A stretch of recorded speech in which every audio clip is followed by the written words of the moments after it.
విశ్వబ్రాహ్మణుల కోరిక మేరకు రేపు రాబోయే తెలుగుదేశం పార్టీ వారు మాకు ఇవ్వవలసినటువంటి పథకాలను వారు చెప్పడం జరిగింది. కొన్ని విషయాలు మేము కూడా అడగడం జరిగింది. విశ్వబ్రాహ్మణ స్వర్ణకారులకు ప్రత్యేక సంక్షేమ బోర్డు ఇవ్వాలి. పట్టుకో తమ్ముడు.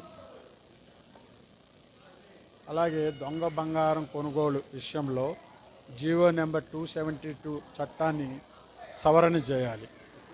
అట్లాగే దేవస్థానాలలో మంగళసూత్రాలు కానీ ఆభరణాలు కానీ విశ్వబ్రాహ్మణులకి తయారీ హక్కులు కల్పించాలి. బ్యాంకుల అప్రైజర్ పోస్టుల్లో విశ్వబ్రాహ్మణుల నియామకం ఉండాలి. అలాగే విశ్వబ్రాహ్మణ్ కార్పొరేషన్ పరిశ్రమల శాఖకు బదిలీ చేసి కేంద్ర రాష్ట్ర ప్రభుత్వాలతో తోడ్పాటు. నా పేరు పట్నాల హరిబాబు, ఆంధ్రప్రదేశ్ బీసీ సంక్షేమ సంఘం రాష్ట్ర అధికార ప్రతినిధి, ఆంధ్రప్రదేశ్ విశ్వబ్రాహ్మణ రాజకీయ చైతన్య వేదిక అధ్యక్షుడిని.